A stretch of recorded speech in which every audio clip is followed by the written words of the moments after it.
So today I'm going to make a very quick, very easy beet hummus. Now, I can easily stand here and tell you to wash your beet, cut off the end, or one end at least, not the root end, wrap it up in foil, bake it in the oven for 45 minutes, wait for it to cool, peel it off, and then you have your fresh roasted beet. That is not going to happen if you are cooking with a child. It's not going to happen if you're a young 20-something-year-old or a teenager in college. You're going to want to look for something that's easy, quick, and worthwhile. So what I did was I used, lo and behold, I used canned product. Now, you could, again, I could tell you how to soak garbanzo beans, and of course, you know those what is it, the 2 dirty words, soak overnight. You know, that's a deal breaker too. You know, you see that and you say, forget it. So what we're going to do is very simply, we're going to take the food processor, and I'm going to take a drained can of garbanzo beans or chickpeas. I recycle at home. I'm sorry. Okay. And now, preferably, this is interesting. I've used fresh. You know, Costco has the fresh beets that are already cooked. I've used them, and somehow the color of the hummus turns out to be a little anemic. Maybe it was that particular batch, but I don't want to take a chance. So I like to use whole canned beets. They seem to retain their color better than sliced. Or again, it depends on the variety that you buy. But in any case, sliced was what they had. I already have some made up for you. You know, it's like TV. It's done, except that the next recipe isn't done, so you're going to have to smell the aroma. Anyway, I'm going to take the beets, and I'm going to put them in there. Then I'm going to process it. Now, I wanted to show you something.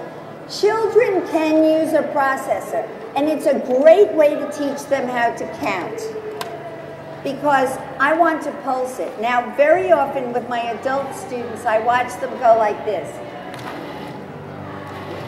I go, excuse me, pulsing is to get it done fast. So what we want to do is pulse it like this, on, off, on, off, on, off. And the reason for that, and that's really an important technique when you're grinding nuts, because you want to throw the food up and have it land again. You don't want to just chop up the food that's on the bottom, because then you wind up with a puree on the bottom or nut butter on the bottom if it's nuts, and then big chunks here. So use this to teach children how to count. Go 1, 2, 3, 4, 5. Very good, honey. Now do it again. 1, 2, 3, 4, 5. Repetition is the best teacher. If you need to, you can turn it off, scrape down the side. Now, the important thing here is you do it, or you give the child, where is my Entree to Judaism spatula? It says so right there, and you get it when you buy the book. Anyway, so, thank you. So I was going to scrape down the side. If it's an older child, meaning older than 4 or 5, you can easily let them do this. Younger children, you don't know, they don't have the dexterity, and you don't want them near the blade. So we've got it down like that. I'm going to process it again.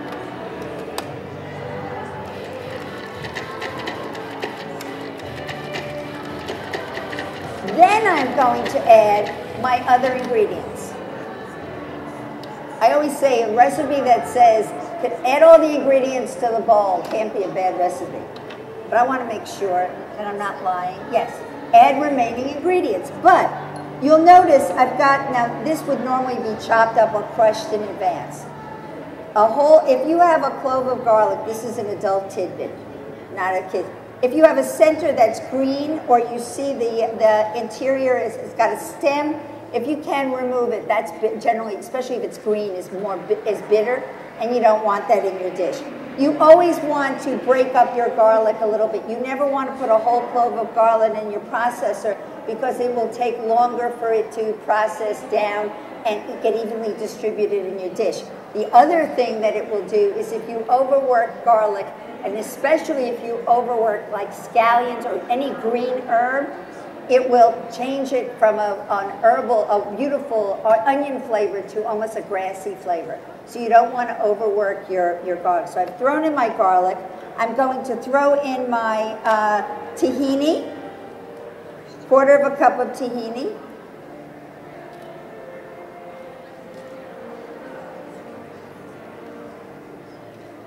my cumin, a teaspoon of cumin, pinch of salt, 2 tablespoons of lemon juice, which generally is about a half of a good sized lemon. When you're buying lemons, and oranges, a great way to shop for them is scrape your nail on the outside of the peel. Then smell the lemon or the orange. If it smells like a lemon lollipop, even though we know that lemons are tart, you will find that it has got a good full flavor.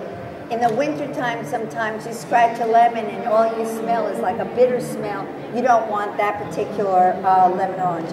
Then I'm going to use baharat. If you don't have baharat, you can use cinnamon. Baharat is actually a spice mixture. Excuse me. It is a spice mixture in the same way that curry powder is a mixture of different spices. And it's got a cinnamon overtone, but it also will have some, might have a little bit of cayenne, and every mixed blend in the Middle East is slightly different. But I'm going to add a quarter of a teaspoon of baharat. Now, when I measure it, this is what most people do when they're measuring. They go, shake, shake, shake, and level it off. I don't care how old you are, get yourself out of the habit of shaking. You want to scoop up more than you need. If it's a little teaspoon like this, use your finger, level it off. You never want to shake. If you shake, in this it might not make a big difference. In a half a cup of flour or a cup of flour, it'll make a significant difference. You could be adding an extra 2 tablespoons of flour to 1 cup of flour. And then when you're making bread with 6 cups, you say, what happened to my bread? It's very heavy. Big surprise. You've added an extra 3/4 of a cup of flour. So I've got my baharat, and I added the salt, and I add my 2 tablespoons of olive oil or regular oil. You will forgive me, but it's going to be regular oil today, and I want to make sure yeah.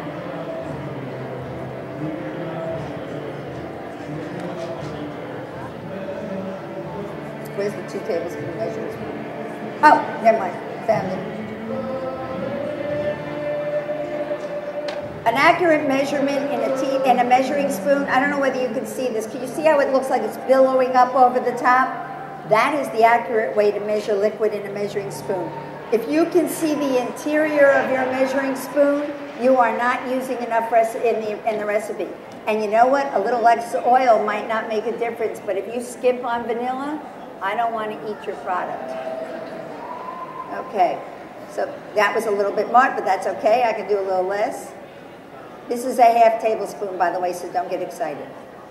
I hope. No, it is. Okay.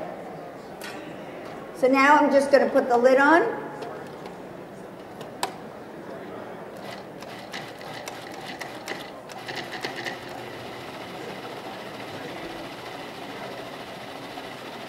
And that's it. Scrape it down once just to make sure I haven't lost any of the good garlic. And that is all you need to do. Now, little trick, when you're taking it out, let me scrape one more time. When you're taking it out of the bowl, the newer processors, you don't have to worry about this. But if you have a processor that's older than 2 or 3 years, you know how sometimes you turn the bowl over and the blade flops out? Okay. What you need to do is take your finger and put it up into the center and press towards the side. Your blade won't fall off. So then we take it, and lo and behold, it's done. And I have some for you to eat right now.